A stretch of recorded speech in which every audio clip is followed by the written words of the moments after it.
Welcome to RS academy. మీ legend Swami Kurnool. మనము ఈ రోజు జరిగిన జాతీయ, అంతర్జాతీయ, ప్రాంతీయ అంశాలు, ముఖ్యమైన ఏవైనా పుస్తకాలు ఉంటే ఆ పుస్తకాలకు సంబంధించిన కరెంట్ అఫైర్ అనేది మనము చూడడం జరుగుతుంది. ఇది దాని తర్వాత చూసుకుంటే మన భారతదేశంలో ఉన్న ఈ యొక్క ముఖ్యమైన కరెంట్ అఫైర్ అనే దాన్ని చూద్దాం.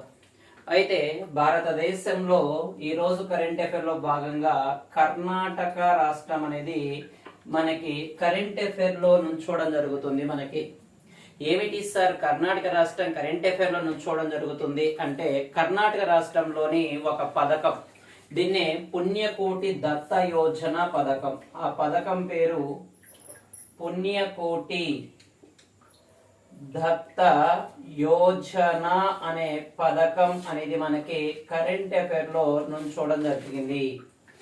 ఈ పథకం ఏమిటి అని చూసుకుంటే, పుణ్యకోటి దత్త యోజన అంటే పశువులను దత్తత తీసుకునే పథకం.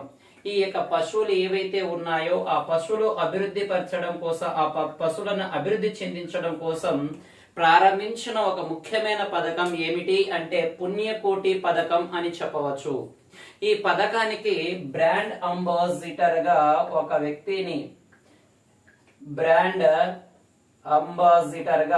వ్యక్తిని నియమించడం జరుగుతుంది. అదే ఈగ సినిమా మూవీలోని విలన్ అయిన మనకు ఎవరు అంటే కిచ్చా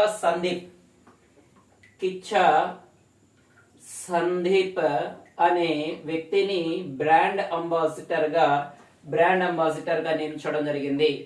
ఈ పథకాన్ని ప్రారంభించింది మనకి ఎవరు అని చూసుకుంటే ఈ యొక్క కర్ణాటక అనిమల్ హస్బెండరీ మినిస్టర్, అంటే ఈ యొక్క పశువుల శాఖ మంత్రి, పశు సంవర్ధక శాఖ మంత్రి దీన్ని ప్రారంభించడం జరుగుతుంది. ఎవరు ఈ పశు శాఖ మంత్రి దీన్ని అనిమల్ హస్బెండరీ మినిస్టర్ దీన్ని ప్రారంభించడం జరిగింది. ఎవరంటే ప్రభు బి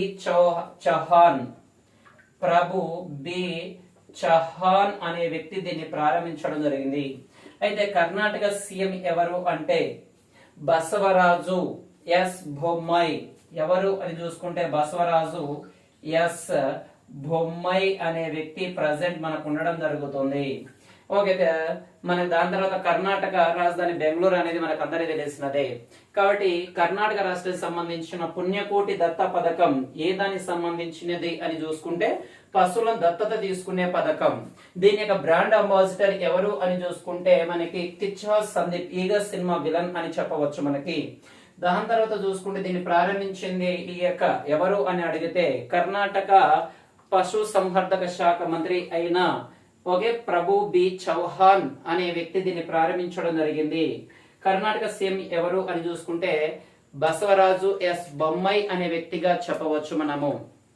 దీని తర్వాత చూసుకుంటే మనకి నెక్స్ట్ కరెంట్ అఫైర్ ఏమిటి అంటే కౌలాలంపూర్, అంటే ఎక్కడ అని చూసుకుంటే మలేషియా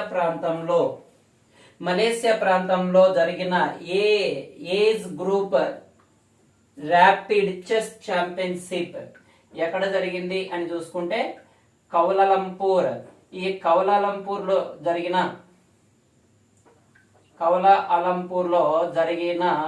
ఈ యొక్క కౌలాలంపూర్ ఎక్కడుంది అంటే మలేషియాలో ఇక్కడ జరిగిన ఏజ్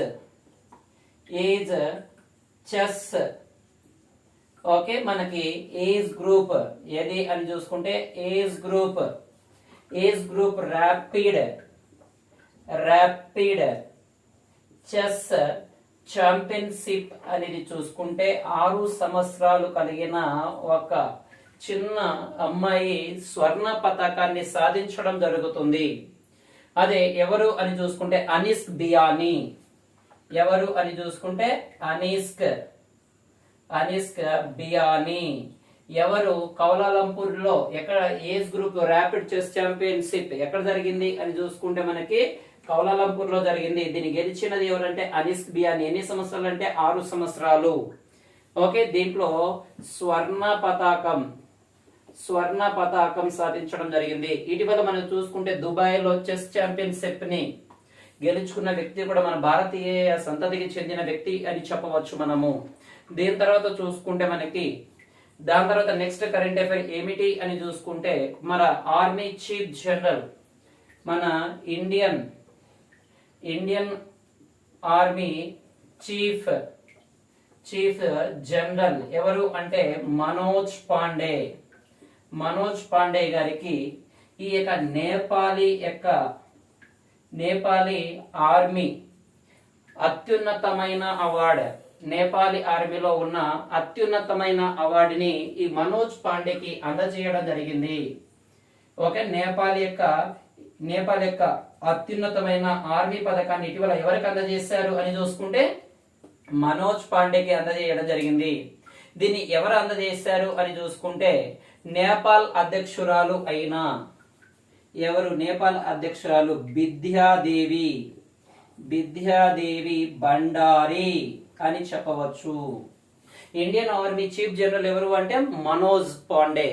ఈ మనోజ్ పాండేకి ఏ దేశం యొక్క ఆర్మీ యొక్క అత్యున్నతమైన గౌరవం లభించింది అని చూసుకుంటే నేపాల్ దేశం.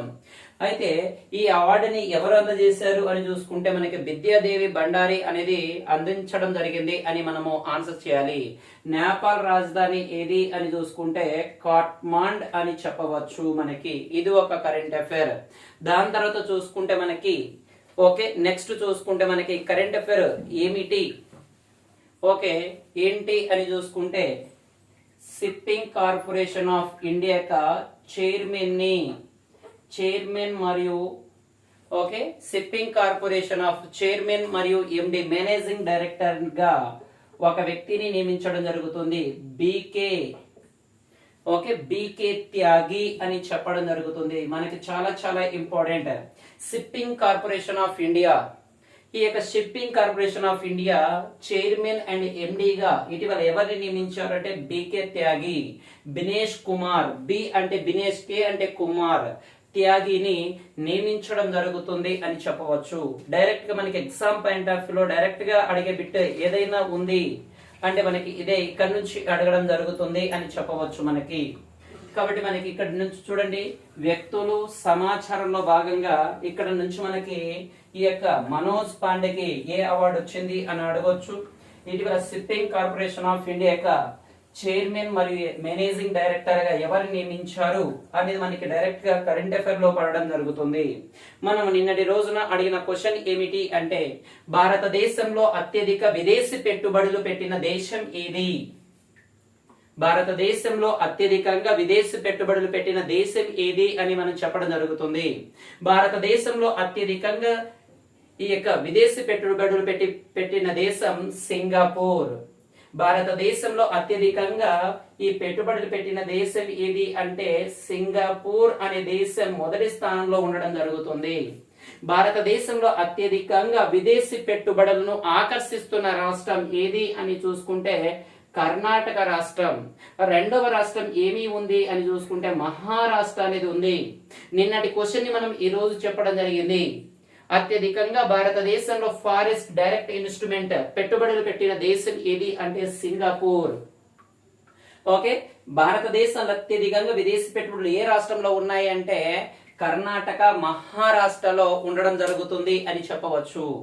నిన్నటి క్వశ్చన్ కి ఇక్కడ ఆన్సర్ అనేది మనము చెప్పడం జరుగుతుంది మనకి ఇది. కాబట్టి ఎగ్జామ్ పాయింట్ ఆఫ్ వ్యూలో మనం చెప్పిన ఆన్సర్ అనేది కామెంట్ రూపంలో తెలియజేయండి.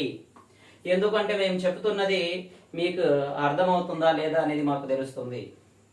ఓకే, దాని తర్వాత చూసుకుంటే మనకి నెక్స్ట్ డిజిటల్ ఇండియా మిషన్. మనకు ఆల్రెడీ తెలిసిందే డిజిటల్ ఇండియా మిషన్.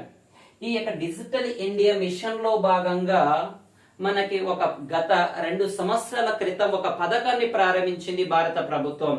దీన్ని ఈ ప్రాసిక్యూషన్ పోర్టల్ అంటారు. దీన్ని ఈ ప్రాసిక్యూషన్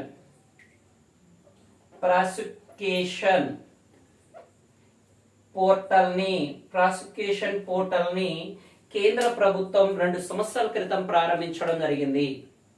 అంటే భారతదేశంలో జరుగుతున్న అన్ని రకాల కేసులు, ఆ కేసులు సంబంధించిన పరిష్కారం, ఆ కేసులు ఏ రాష్ట్రంలో నమోదవుతున్నాయి అనే సంబంధించి మనకి ఈ యొక్క డిజిటల్ ఇండియా మిషన్ లో భాగంగా ఈ ప్రాసిక్యూషన్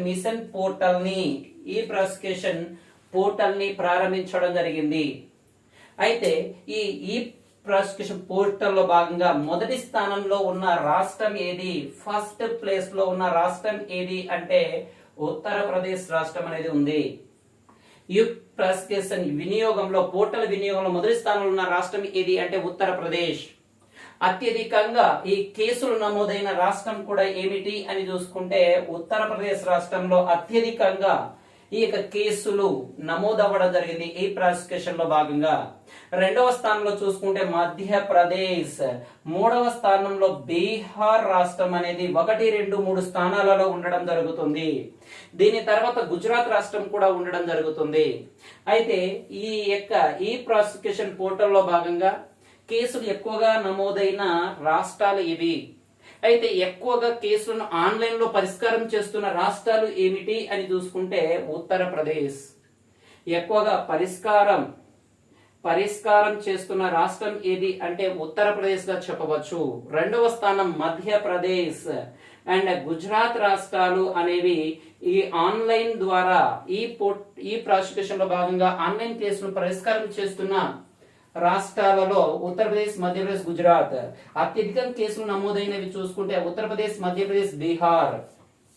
ఓకే, డైరెక్ట్ గా ఈ ప్రాసిక్యూషన్ పోర్టల్ వినియోగంలో అత్యధిక మొదటి స్థానంలో ఉన్న రాష్ట్రం ఏది యూపీ. ఈ ప్రాసిక్యూషన్ లో భాగంగా భారతదేశంలో అత్యధిక కేసులు నమోదవుతున్న రాష్ట్రాలు ఏవి ఉత్తరప్రదేశ్, మధ్యప్రదేశ్ మరియు బీహార్.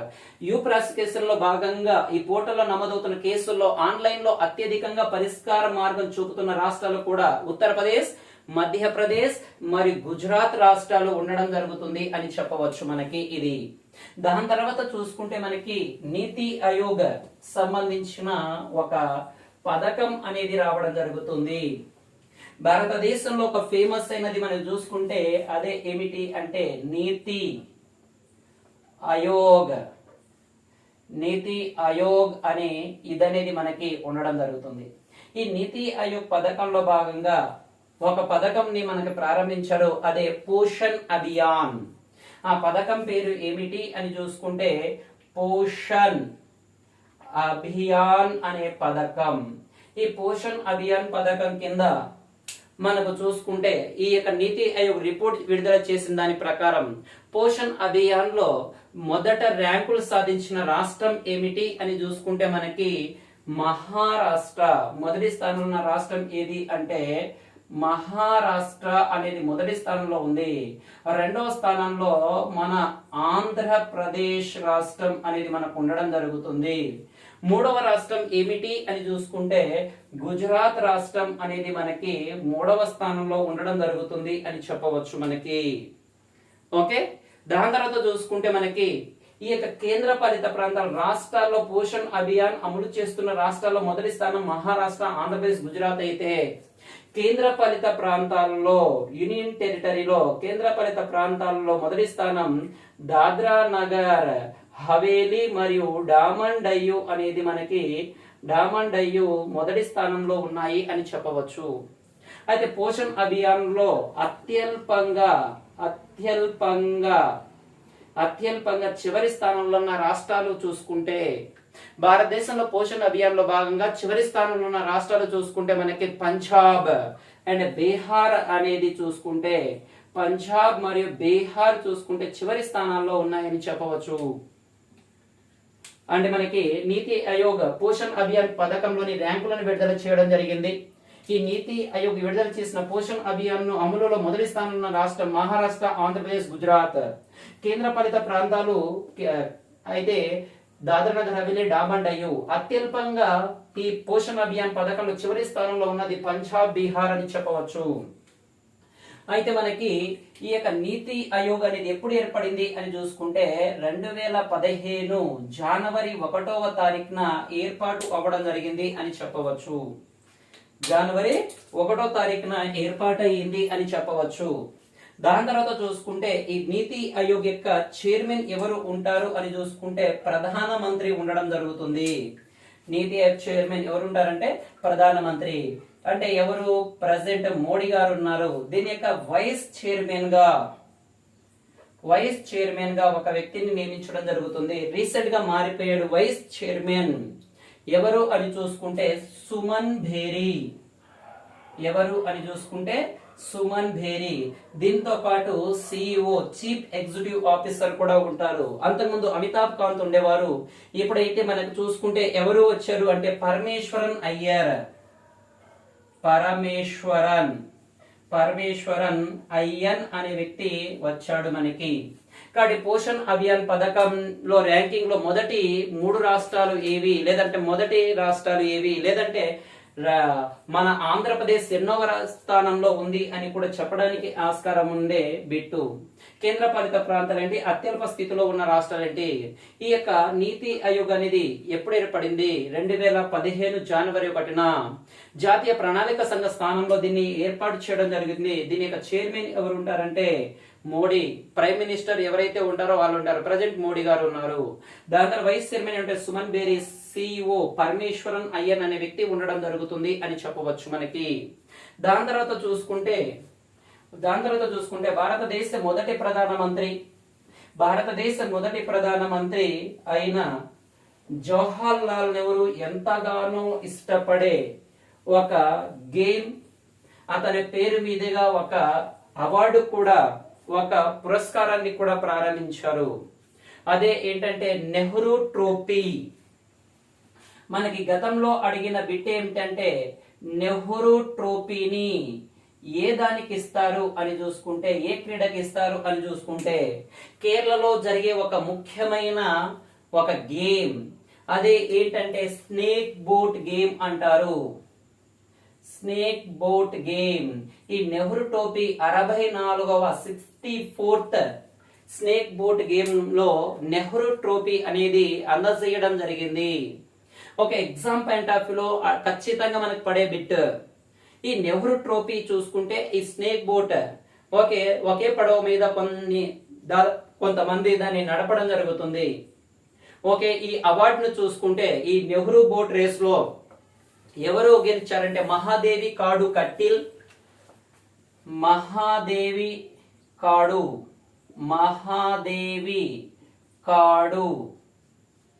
కట్టల్, మహాదేవి కాడు కట్టల్. దాని తర్వాత తెక్కితెలై చుండన్,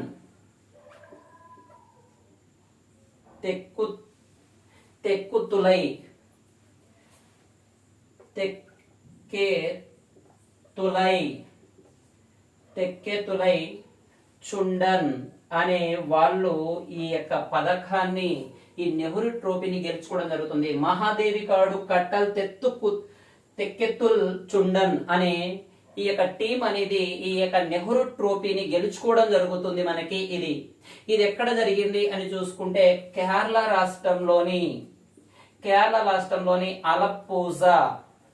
అలప్పూజ ప్రాంతంలోని ఒక సరస్సు, దాన్ని పున్న మడ సరస్సు అంటారు.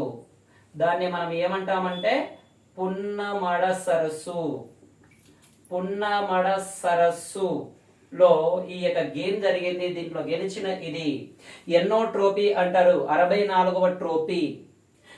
ఇది మనకి కరెంట్ అఫైర్. దీని తర్వాత చూసుకుంటే మనం నెక్స్ట్ సెప్టెంబర్ 7th చూసుకుంటే సెప్టెంబర్ 7th కి ఒక ఇంపార్టెంట్ ఉండడం జరుగుతుంది. ఏమిటి అంటే international day of the clean air for blue sky. ఏమిటి అని చూసుకుంటే international day of the clean air for the blue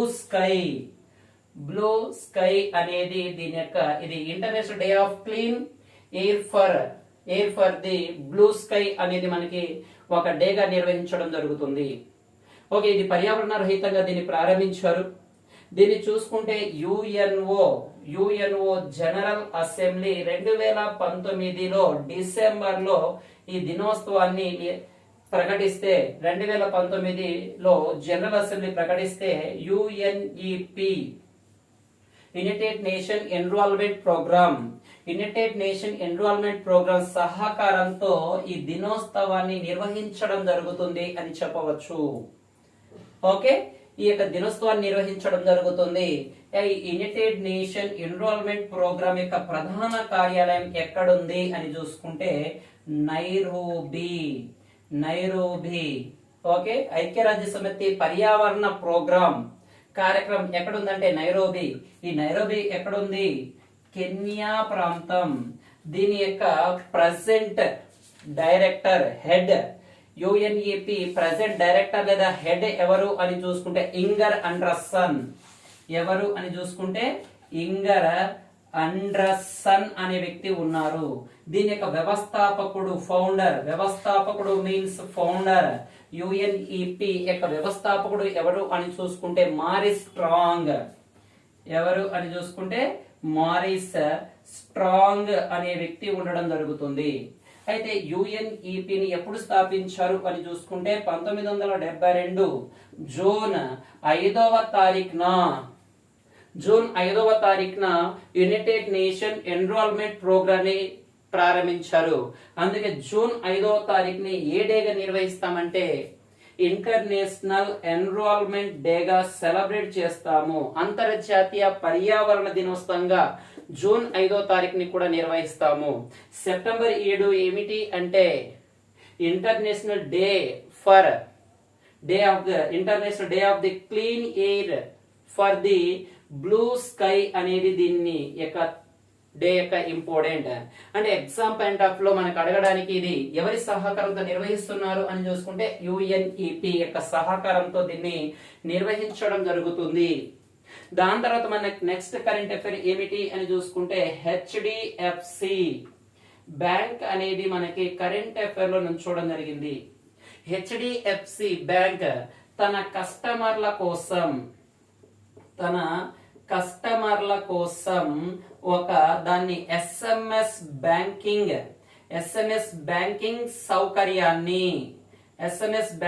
సౌకర్యాన్ని ప్రారంభించింది. ఏ బ్యాంక్ ఇటీవల తన కస్టమర్ల కోసం ఎస్ఎంఎస్ బ్యాంకింగ్ ప్రారంభించింది అని డైరెక్ట్ అడుగుతాడు.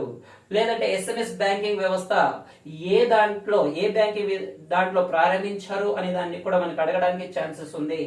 అది హెచ్డిఎఫ్సి బ్యాంక్. ఓకే, మనకి ఎగ్జామ్ పాయింట్ ఆఫ్ లో ఎక్కడి నుంచి పడుతుంది అనేది మనకి చాలా చాలా ఇంపార్టెంట్ అయినది. నెక్స్ట్ కరెంట్ అఫైర్ ఏమిటి అంటే భారత్ బయోటెక్.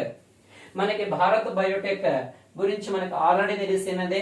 ఈ Bharat Biotech serum institute of ఈ రెండు కలిసి మనకు ఒక వ్యాక్సిన్ ని కూడా తయారు చేశాయని మన గతంలో చెప్పుకున్నాము. అయితే ఈ రోజున ఈ భారత్ బయోటెక్ ఒక టీకాను తయారు చేయడం, ఒక వ్యాక్సిన్ ని తయారు చేయడం జరిగింది. ఈ వ్యాక్సిన్ ని ఆమోదించడం జరిగింది మన భారతదేశానికి చెందిన DCGI drug controlling of India. దీని ఆమోదం కూడా తెలపడం జరుగుతుంది మనకి. ఓకే, ఏమిటి అంటే భారత్ బయోటెక్ భారతదేశంలోనే మొట్టమొదటి ఇంట్రానాసల్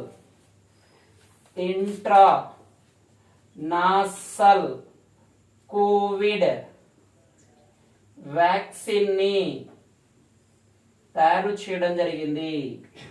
దీన్ని ఎవరు తయారు చేశారంటే భారత్ బయోటెక్ దీన్ని తయారు చేయడం జరిగింది.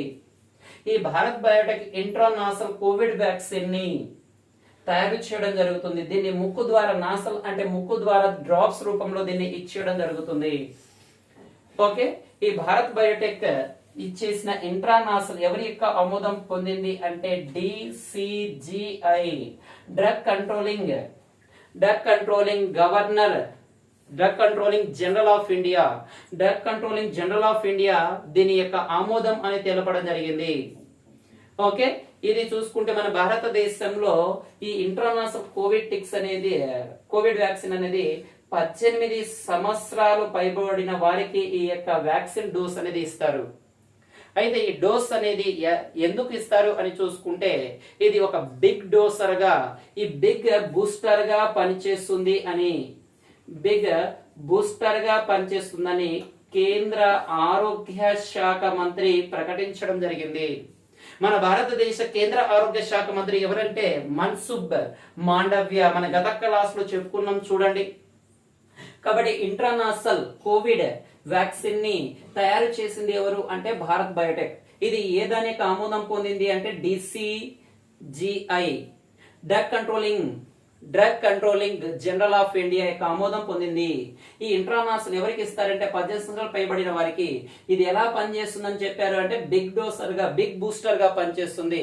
దీన్ని ఎవరు ప్రకటించారంటే కేంద్ర ఆరోగ్య శాఖ మంత్రి మన్సుఖ్ మాండవ్య ప్రకటించారు. మనకి ఈ భారత్ బయోటెక్ హెడ్ ఆఫీస్ ఎక్కడుంది అని చూసుకుంటే మనకి హైదరాబాద్ లో ఉందని మన అందరికీ తెలిసినదే. డిసిజిఐ ఎక్కడుంది అని చూసుకుంటే న్యూఢిల్లీలో ఉంది. డిసిజిఐ హెడ్ క్వార్టర్ ఎక్కడుందంటే న్యూఢిల్లీలో ఉంది. దీని యొక్క సిఇఓ లేదా చైర్మన్ ఎవరు అని చూసుకుంటే doctor Venugopal G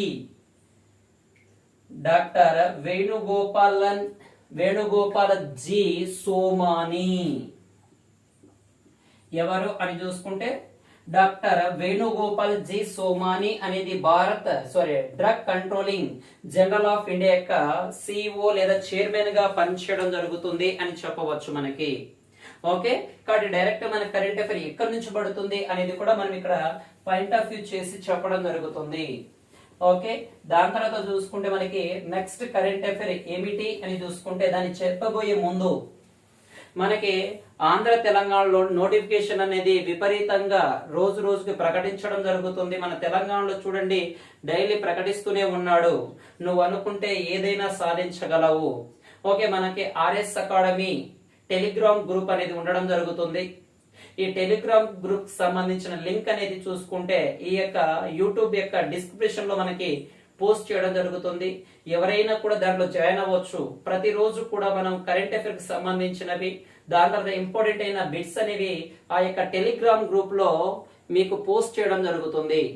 okay, next current affair కు మనం వెళ్ళిపోతే కేంద్ర రోడ్డు రవాణా శాఖ మంత్రి మన నిన్న కూడా ఇతను రావడం జరిగింది. మనకి బెంగళూరులో ఒక పథకాన్ని ప్రారంభించాలని చెప్పాము.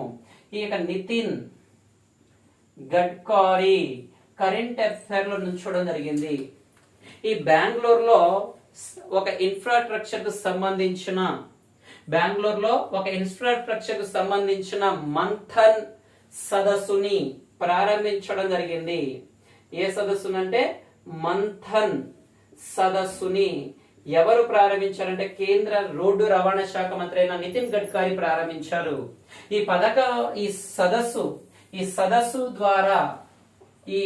సదస్సు ద్వారా ఏమవుతుంది, రోడ్ ఇన్ఫ్రాస్ట్రక్చర్, దాని తర్వాత మౌలిక సదుపాయాలు కల్పించడం, లాజిస్టిక్, ఎకోస్టిక్ సంబంధించిన వాటిని ఇచ్చేయడం కోసం దీన్ని ఇచ్చేయడం జరిగింది.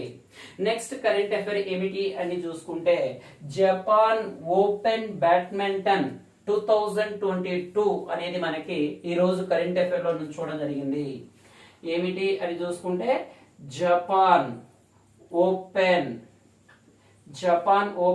బ్యాడ్మింటన్ టోర్నమెంట్ 2022 అనేది మనకి రావడం జరిగింది. కోవిడ్-19 తర్వాత జపాన్ ఓపెన్ బ్యాడ్మింటన్ టోర్నమెంట్ జరగడం ఇది మొదటిసారి. డైరెక్ట్ అడగవచ్చు, ఏమని అడుగుతాడు అంటే జపాన్ ఓపెన్ టోర్నమెంట్ కోవిడ్-19 తర్వాత ఇది ఎన్నోసారి అని అడగడానికి ఛాన్సెస్ ఉన్నాయి. ఇది మొదటిసారిగా చెప్పవచ్చు మనకి. ఇది ఎక్కడ జరిగింది అంటే జపాన్ లోని ఎక్కడ జరిగింది అంటే ఒసాకా అనే ప్రాంతంలో జరిగింది. ఎక్కడ నిర్వహించారంటే జపాన్ లోని ఒసాకా. దీంట్లో పురుషుల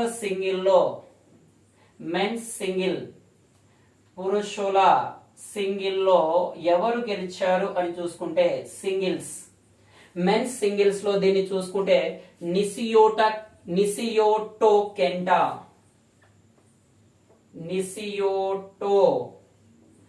కెంటా. అదే మహిళల సింగిల్స్ లో ఎవరు అని చూసుకుంటే ప్రపంచ ఛాంపియన్ తన స్థానాన్ని అలాగే నిలబెట్టుకుంది జపాన్ బ్యాడ్మింటన్ క్రీడాకారిణి. ఆమె పేరే చూసుకుంటే యమగూచి అకానే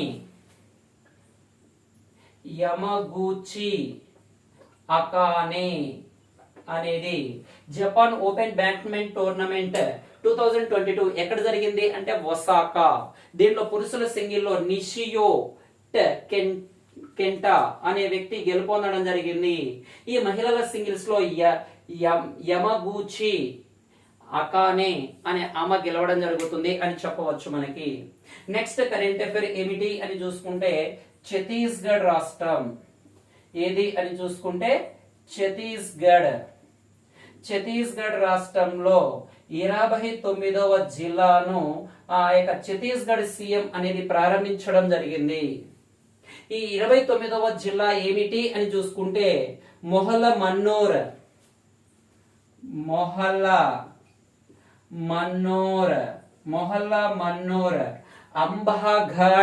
అంబాగఢ్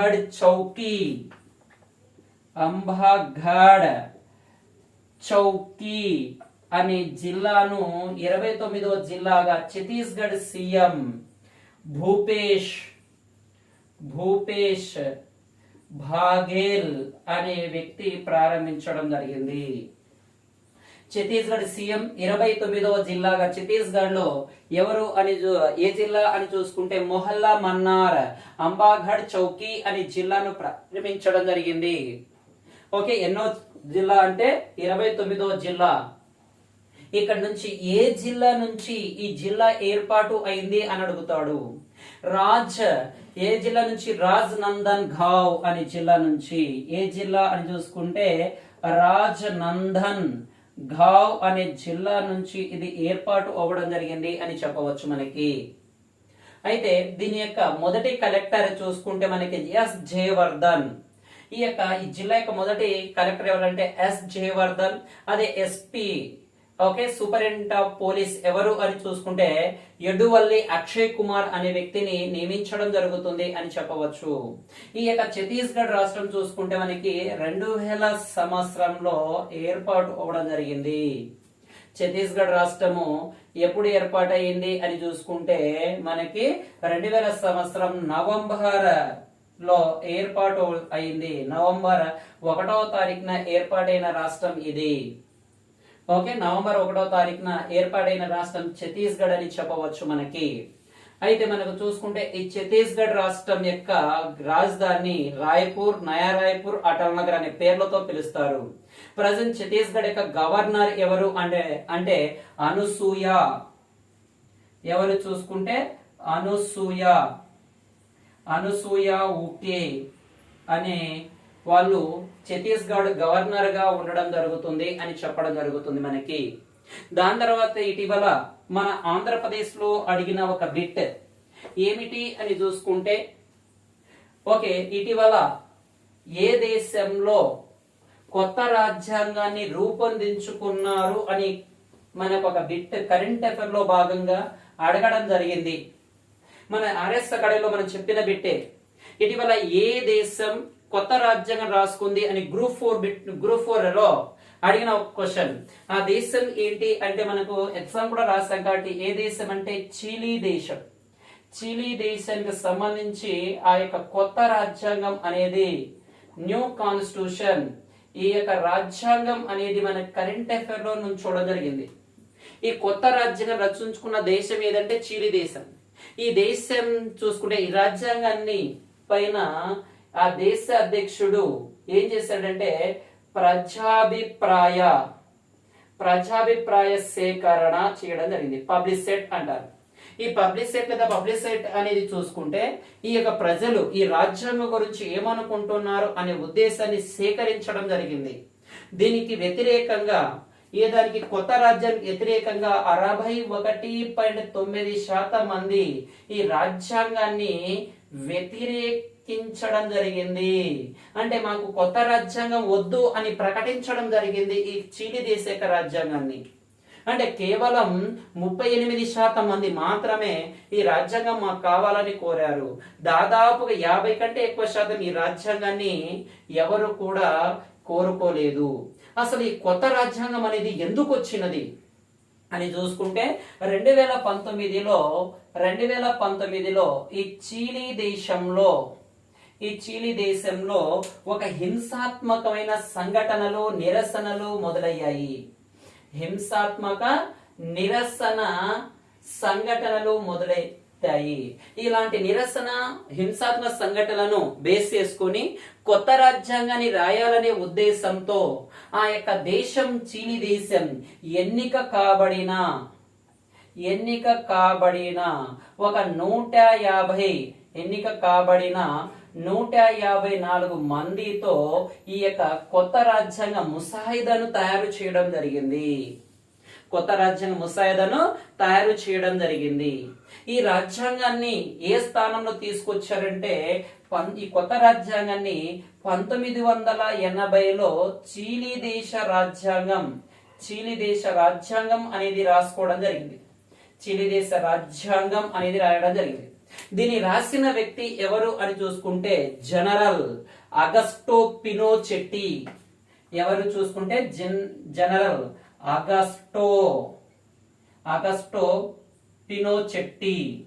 పినోచెట్టి అనే వ్యక్తి ఇతని నేతృత్వంలో 1980లో ఒక రాజ్యాంగం రాసుకుని దాన్ని పొందుపరచుకోవడం జరిగింది.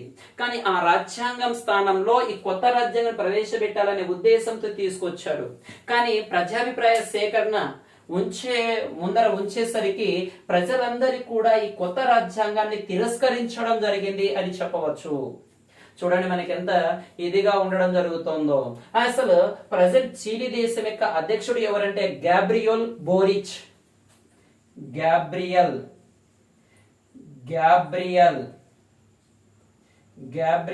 బోరిచ్ అనే వ్యక్తి ప్రజెంట్ చీలీ దేశ అధ్యక్షుడుగా ఉండడం జరుగుతుంది. ఎవరు అని చూసుకుంటే చీలీ దేశ అధ్యక్షుడుగా మనకు ఉండడం జరుగుతుంది. ఇతను చూసుకుంటే ఈ ప్రజల వ్యతిరేక చూసి తల పట్టుకోవడం కూడా జరిగింది మనకి ఇది. కాబట్టి చూసుకుంటే రాజ్యాంగాల పితామహుడు అని ఎవరిని పిలుస్తారంటే అరిస్టాటిల్. దాదాపుగా 150 రాజ్యాంగాల పైగా ఇతను రాసి దానిపైన చర్చించడం జరుగుతుంది. ఫాదర్ ఆఫ్ కాన్స్టిట్యూషన్ అంటాము. అదే భారతదేశ రాజ్యాంగ పితామహుడు ఎవరు అని చూసుకుంటే బిఆర్ అంబేద్కర్. ఈ రాజ్యాంగం రాసుకోవడానికి దాదాపుగా చూసుకుంటే 22 కమిటీలు ఏర్పడ్డాయి. దీన్ని విషయ నిర్ణయక కమిటీలు అనే ఉద్దేశంతో మనం పిలవడం జరుగుతుంది. ఈ దాదాపుగా చూసుకుంటే మొత్తం కూడా 12 సెషన్లు సమావేశమై మన భారతదేశ రాజ్యాంగాన్ని కూడా రాసుకోవడం జరిగింది అని చెప్పడం జరుగుతుంది. నవంబర్ 26ని మన రాజ్యాంగ దినోత్సవంగా జరుపుకుంటాం. నవంబర్ 26తో రాజ్యాంగం అమల్లోకి వచ్చిన రోజు మనకు రిపబ్లిక్ డేని సెలబ్రేట్ చేసుకుంటాం జనవరి 26ని. ఓకే, కాబట్టి మనకి ఇలాగ కరెంట్ అఫైర్ లో ఉండడం జరుగుతుంది. దాని తర్వాత మన నెక్స్ట్ కరెంట్ అఫైర్ ఏమిటి అని చూసుకుంటే తమిళనాడు గవర్నమెంట్ అనేది మన కరెంట్ అఫైర్ లో నుంచి చూడడం జరిగింది. ఏమిటి సార్ అని చూసుకుంటే మనం గతంలో చెప్పుకున్నాము. ఓకే, ఎప్పుడంటే ఆగస్ట్ 26, 27 ఆ టైం పీరియడ్ లో చెప్పుకున్నాం. ఢిల్లీలో కొత్తగా ఒక మోడల్ స్కూల్స్ ని ప్రారంభించారు. భారతదేశంలోనే మొట్టమొదటి మోడల్ స్కూల్స్ అని మనం అక్కడ చెప్పుకున్నాం. ఈ రోజు తమిళనాడు సీఎం స్టాలిన్, ఈ యొక్క ఢిల్లీ సీఎం యొక్క ఎవరు అని చూసుకుంటే ఢిల్లీ సీఎం ఎవరు అంటే అరవింద్ కేజ్రీవాల్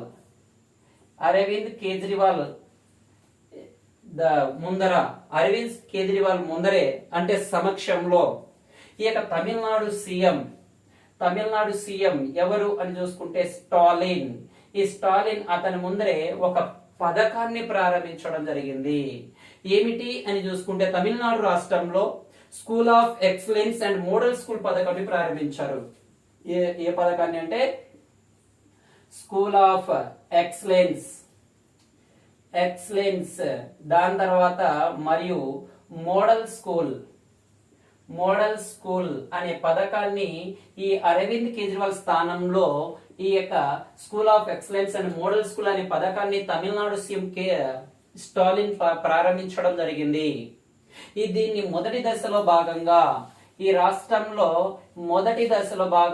ఈ యొక్క స్కూల్ ఆఫ్ ఎక్సలెన్స్ మరియు మోడల్ స్కూల్లో భాగంగా మొదటి దశలో 26 ఎక్సలెన్స్ స్కూళ్లలో, దాని తర్వాత 15 మోడల్ స్కూళ్లలో ఈ యొక్క పథకాన్ని ప్రారంభించబోతున్నారు.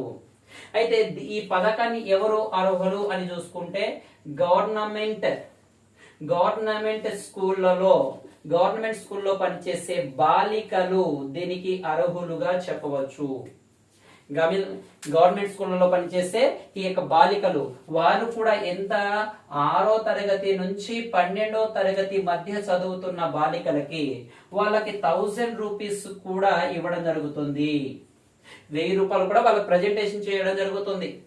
వాళ్ళు చదువుకు సంబంధించిన డిగ్రీ కావచ్చు, దాని తర్వాత అక్కడ నుంచి మనకి డిప్లొమా కావచ్చు, అక్కడ నుంచి ఓకే ఐఐటి సంబంధించి చదువులు చదవడానికి కూడా ఈ యొక్క గవర్నమెంట్ అనేది సహాయం చేస్తుంది అని చెప్పవచ్చు. భారతదేశ సగటు కంటే ఈ తమిళనాడు యొక్క ఈ అక్షరాస్యత సగటు అనేది ఎక్కువగా ఉండడం జరుగుతుంది. మన రీసెంట్ డిజిటల్ ఎడ్యుకేషన్ చదువుకున్నాం, కరెంట్ అఫైర్ లో చెప్పినాం. ఇక్కడ తమిళనాడు 2011 అక్షరాస్యత ప్రకారం చూసుకుంటే తమిళనాడు యొక్క అక్షరాస్యత చూసుకుంటే 2011 ప్రకారం ఎంత ఉంది అని చూసుకుంటే 80.33% అనేది మన జాతీయ అక్షరాస్యత సగటు కంటే ఎక్కువగా ఉన్నదని చెప్పవచ్చు. దాంతో పాటు పరిశ్రమల సంస్థ అయిన అసోచోమ్ అనే పరిశ్రమల అభివృద్ధి సంస్థ అయిన అసోచోమ్ కూడా ఏమని చెప్పడం జరిగింది అంటే ఈ యొక్క రాష్ట్రం యొక్క గ్రాస్ ఎడ్యుకేషన్ స్థూల అక్షరాస్యత రేటు లేదా రిపోర్ట్ లేదా నిష్పత్తి రేషియో, గ్రాస్ ఎడ్యుకేషన్ రేషియో చూసుకుంటే దాదాపుగా 100% ఉంది అని కూడా ప్రకటించడం జరిగింది. పరిశ్రమల సంస్థ అయిన అసోచం కూడా ఏమని చెప్పింది, గ్రాస్ ఎడ్యుకేషన్ రేషియో అనేది చూసుకుంటే 100% పైగా ఉంది అని చెప్పడం జరుగుతుంది మనకి. ఇది ఓకే అసోచోమ్ లేదా అసోచామ్ అంటాము. దాని తర్వాత చూసుకుంటే మనకి నెక్స్ట్ కరెంట్ అఫైర్ ఏదంటే మహానగర్ గ్యాస్ లిమిటెడ్ అనేది కరెంట్ అఫైర్ లో నుంచోవడం జరుగుతుంది.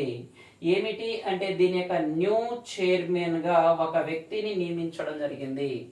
మహానగర్ గ్యాస్ లిమిటెడ్ యొక్క న్యూ చైర్మన్ గా మహేష్ వి అయ్యర్ ని నియమించారు.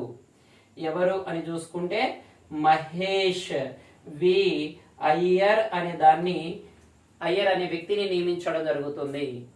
దీన్ని ఎప్పుడు స్థాపించారంటే దీన్ని 1995లో ఈ మహానగర్ గ్యాస్ లిమిటెడ్ ని ప్రారంభించారు.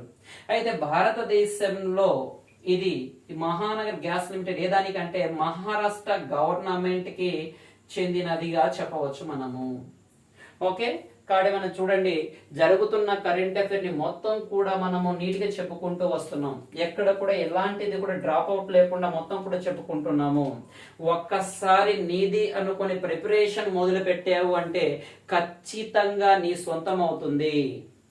ఓకే కాబట్టి ఈ యొక్క అందరూ కూడా జాబ్ వచ్చిన వాళ్ళు ఏదో 100% మార్క్స్ వచ్చిన వాళ్ళు కాదు, కష్టపడే తత్వం వచ్చిన వాళ్ళు ప్రతి ఒక్కరు కూడా జాబ్ లో ఉంటారని చెప్పవచ్చు. ఓకే కాబట్టి మీ ఆర్ఎస్ అకాడమీ కర్నూలు, మీ లెజెండ్ స్వామి. ఓకే కాబట్టి మళ్ళీ చెబుతున్నా, మీ శ్రమే మీ ఆయుధం. జై హింద్.